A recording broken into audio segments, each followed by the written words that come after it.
Good afternoon, and thank you for coming this afternoon. The Bible, a book's full of surprises. What are we going to talk about? Well, we're essentially going to look at various aspects of the Bible, about the Bible and in the Bible, and what is so surprising about it. First of all, we're going to look at its popularity, its consistency, and we'll say a bit more about this when we get to it, that it actually, unlike almost any other book, tells it like it is. We're going to look at some surprising proofs of the Bible through archaeology, and we're going to look at some fulfilled prophecies of the Bible. And we're also going to intersperse those five threads, if you like, with a sprinkle of other, at least hopefully interesting, if not otherwise surprising, Bible facts. So let's start with just a few of those surprising Bible facts. There isn't any specific message in these sprinkles of Bible facts, other than hopefully you will find them, as I say, at least slightly interesting and probably mildly surprising. So, Bible facts about animals. Sheep are mentioned more than any other animal in the Bible. They actually get mentioned 187 times. Proverbs chapter 30, verses 24 to 28 says there are 4 animals that are exceedingly wise. And whilst you wouldn't necessarily think that that was the case, the examples are given of ants, of conies, of locusts and lizards. Dogs are mentioned 41 times in the Bible, but cats are never mentioned. Elephants are never mentioned, but ivory, which of course comes from elephants' tusks, is mentioned 13 times. Horses are mentioned 156 times, and 33 different types of birds are mentioned. And just while we're on animals, lions.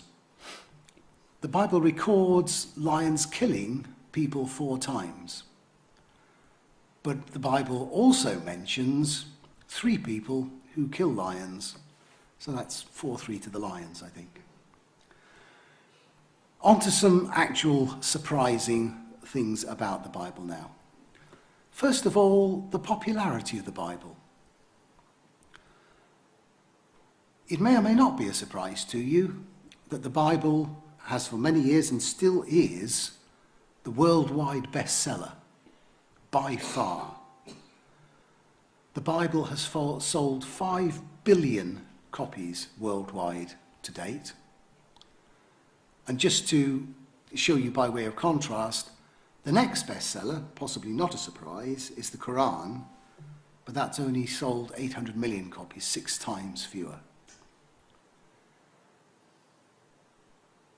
The Bible is the most translated book in the world.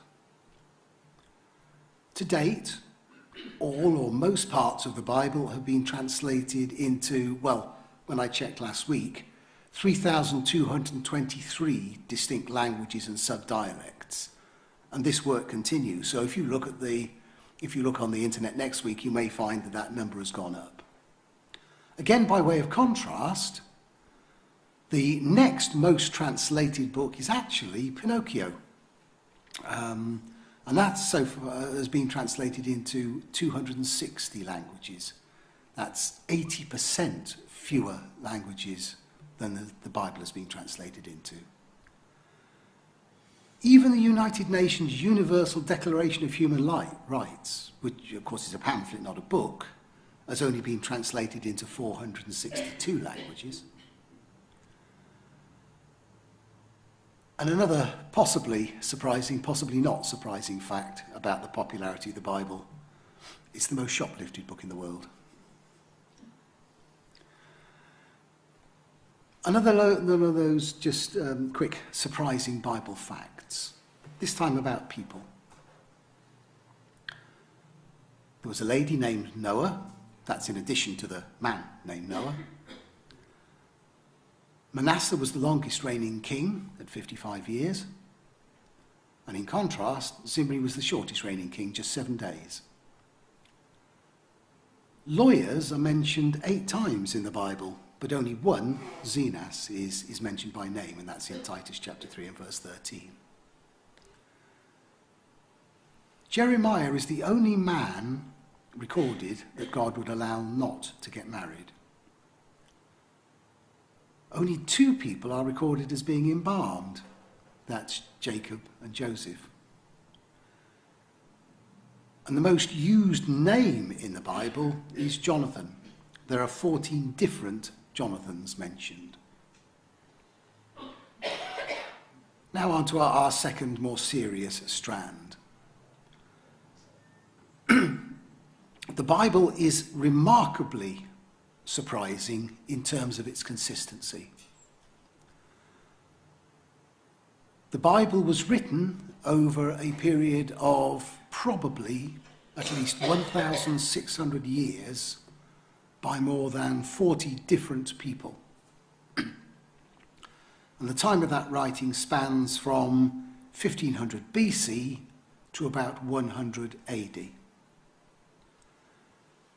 The occupations of these writers include kings, political leaders, army generals, prophets, priests, musicians, fishermen, a herdsman, a tax collector, a tent maker, and a doctor.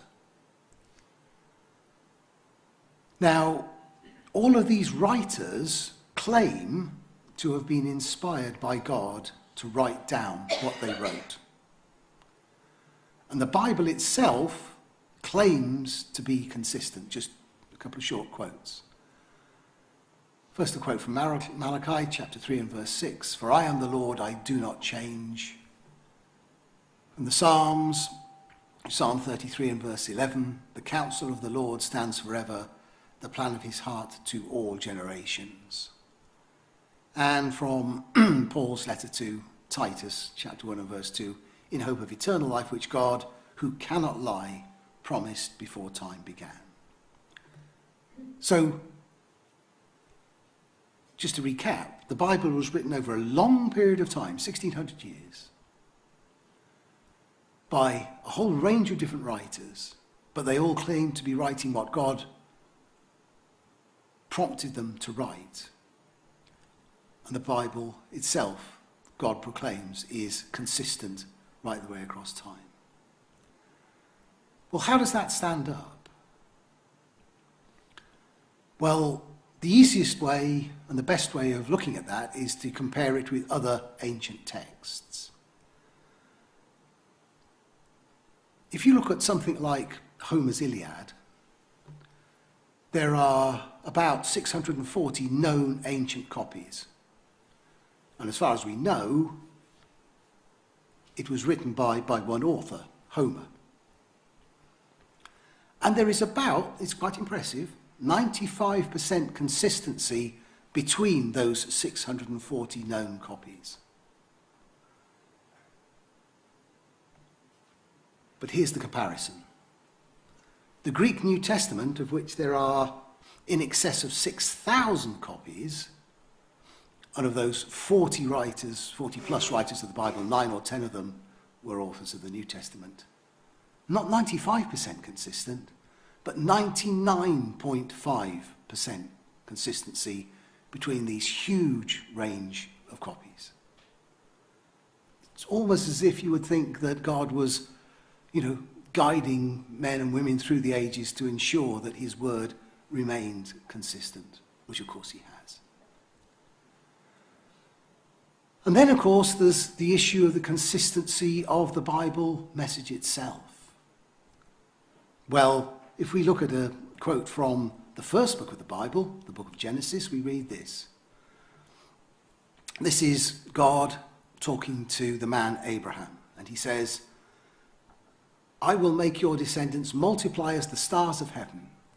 I will give to your descendants all these lands, and he's talking about the land of Israel, and in your seed all nations of the earth shall be blessed. And that's right back, as I say, in the first book of the Bible, the book of Genesis. Now come to one of the later writings in the New Testament, thousands of years later. And Paul, writing to the Galatians, says in chapter 3 and verse 8, the scripture, foreseeing that God would justify the Gentiles by faith, preached the gospel to Abraham beforehand, saying, in you all the nations shall be blessed, which is exactly what God, of course, did say to Abraham those thousands of years earlier. Okay. So we have a consistent message running right the way through ancient times with Abraham through to early New Testament times, Paul writing to the Galatians. Another little snippet, this time surprising Bible facts. The only boat mentioned by name in the Bible is the Castor and Pollux, and that's in the Acts of the Apostles, chapter 28 and verse 11. Deuteronomy 3 and verse 11 tells us that Og, the king of Bashan, had a bed made of iron that was 13 feet long and 6 feet wide. The book of Kings tells us that King Ahab built a house of ivory. It's a bit like the cats and the dogs, this one. Salt is mentioned 41 times in the Bible, but pepper, not the once. 20 different precious stones are mentioned. 29 different musical instruments are mentioned.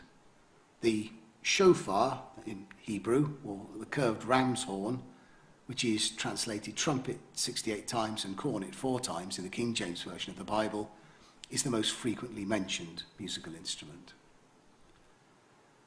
8 different fighting weapons are mentioned. The axe, the bow and arrow, the club, the dagger, the mace, the sling, the spear, and the sword. Cheese is referred to 3 times in the Bible. Back to one of our more serious strands then. The Bible tells it like it is. Famously, though it's probably not the first person that could be attributed to, but famously Winston Churchill said, history is written by the victors. And that's what we find, isn't it? That history, from a human point of view, tends to make the victors look good. In fact, most human writings tend to overlook man's and mankind's mistakes and play up those good things, those clever things that man has done. The Bible doesn't do that. The Bible criticizes its authors and those it writes about. For instance, the Bible says that the Jews are God's chosen people, but then goes on to condemn them many times for the way in which they act. And this is contrary to usual human nature, which, as I say, tends to play down human failings. Here are a few Bible quotes, again, by, God-inspired authors, just to make the point. Paul, writing to the church in Rome, says, "For the good that I will to do, I do not. But the evil that I will not to do, that I practice." The psalmist, David, says, "I am feeble and severely broken. I groan because of the turmoil of my heart." And the prophet Isaiah says, "Woe is me, for I am undone, because I am a man of unclean lips." Again, just to make the point, variations on the phrase, God was against Israel, God's chosen people, but God was against Israel because of their sins, comes more than 80 times. Okay. Normal human writings, as I say, gloss over, pass over those kind of things. The Bible tells it very much like it is. In the same sort of vein, variations on the phrase Israel sin, written by usually people who are from, as it were, the people of Israel, comes more than 50 times. And the specific phrase, the anger of the Lord was kindled against Israel, or was kindled against Judah, comes 15 times. So the Bible isn't like usual human writing. It is God-inspired, and it tells it the way it is. Some surprising numbers, again, just for a bit of fun. The word faith is used 245 times in the New Testament, but only 2 times in the Old Testament. David is mentioned 1,139 times in the Bible, second only to Jesus. Sarah is the most mentioned woman at 59 times, and Rachel, Sarah's granddaughter, is the second most frequently mentioned at 47 times. Isaiah, in the Greek, often translated Isaias, is quoted by name 21 times in the New Testament, the most Old Testament writer quoted, other than David. There are 613 articles in the Law of Moses. Only 3 people in the Bible have names beginning with an F: Felix, Fortunus, and Festus. Jesus calls himself the Son of Man 79 times in the Gospels. And the Psalms mention the heart 122 times. Angels are mentioned in 34 of the 66 books of the Bible. Now back to one of our more serious strands. Surprising archaeological truth about the Bible. The Bible often refers to Assyria and its capital Nineveh. But from ancient times up until really comparatively recently, no evidence could be found for it, to the extent that many people, even Bible scholars, didn't actually believe that Assyria and the city of Nineveh were real places, because nobody knew where they were. They couldn't find it, okay? And basically they were disbelieving the Bible. But then, in 1842, the remains of Nineveh were found, most notably through the excavations of a man called Austin Henry Layard, a British archaeologist. And the remains of Nineveh have become one of the most sensational archaeological revelations of modern times. It's a similar story with Babylon. Until 1898, scholars doubted whether Babylon ever existed, because not only could they not find Babylon, but the only record of it could be found in the Bible. And then, in 1898, Babylon was discovered and excavated. And we know today that Babylon was one of the first cities in the world. From writings found in Babylon itself, it was founded by Nimrod, who is in the Bible named as the great-grandson of Noah. And archaeologists have found his name on many inscriptions and tablets. And indeed, they found elsewhere a massive head of Nimrod excavated near Kala on the Tigris River. And coming up to somewhat more recent times, many of you, I'm sure, will have heard of the Dead Sea Scrolls. And basically, a young shepherd first discovered the Dead Sea Scrolls in 1947 near the site of Qumran, which is now in Israel on the West Bank. And over the next decade, from 1947, scientists discovered more than 900 manuscripts located in 11 caves high up in Qumran. And they include works from the Hebrew Bible, including Genesis, Exodus, Isaiah, Kings, and Deuteronomy. And the texts date from between roughly 200 BC right up until AD 70, and surprise, surprise, those texts are, again, surprisingly, really very accurate compared with the texts that we have today. And coming even more up to date, in 1979, 2 silver mini scrolls were discovered at Ketef Hinnom, an archaeological site near Jerusalem, and those probably go back to something like 2,600 years ago. These mini scrolls are written in Hebrew. They contain the oldest Bible passage that survives to the present day, and it's part of a priestly blessing found in Numbers chapter 6, in fact. And these scrolls, these amulets, say that Yahweh, the God of Israel, is stronger than evil and a rebuker of evil.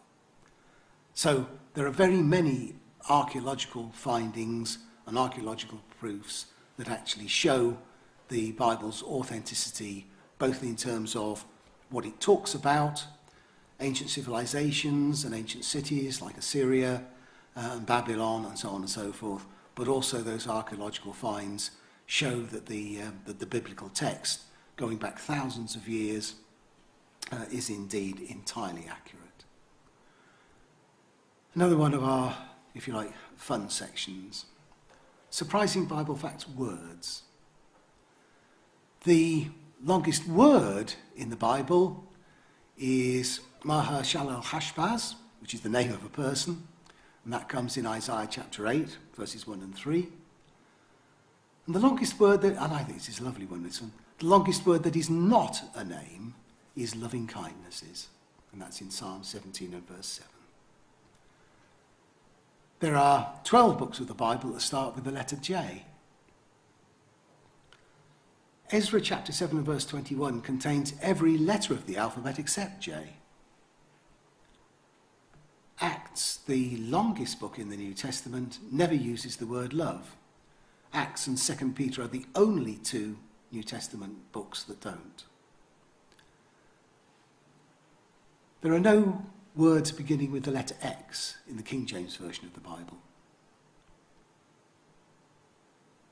The Apostle Paul uses the word grace within the first 5 verses of every single book and epistle that he wrote. All the books of the New Testament contain the word Amen, except Acts, James, and John's 3rd letter, John's 3rd epistle. And the word faith is used in every book of the New Testament except the Gospel record through John and John's 2nd and 3rd letters. Back to our serious strands, prophecies. The Bible contains over 2,500 prophecies, of which more than 2,000 have been completely fulfilled, and between 400 and 500 are still awaited. The detail of the prophecies and the accuracy of their fulfillment is both remarkable and surprising.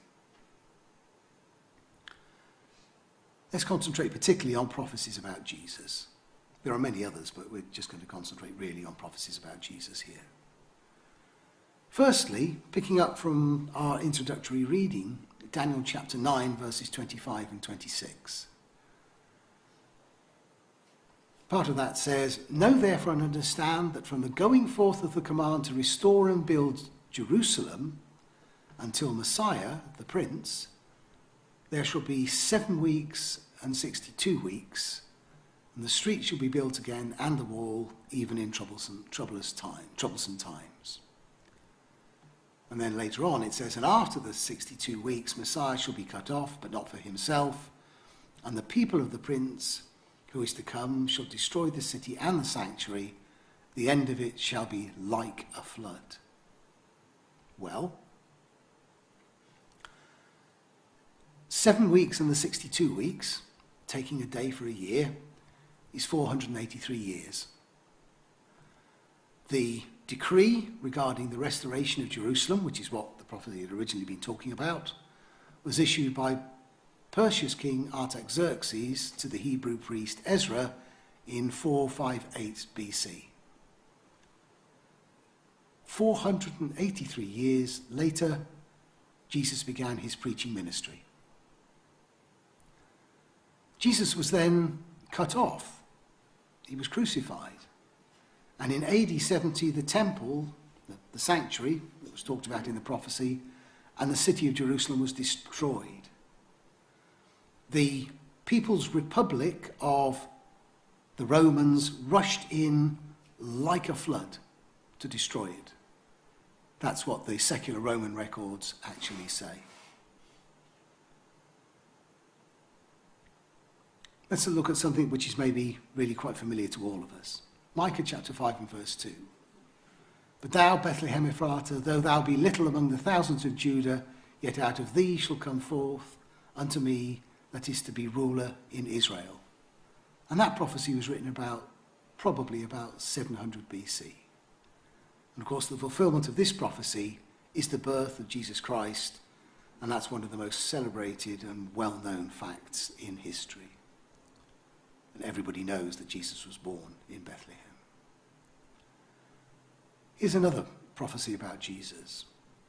The prophet Zechariah, in chapter 11 and verse 12, says, So they weighed for my price 30 pieces of silver, and the Lord said unto me, Cast it unto the potter, a goodly price that I was prized at of them.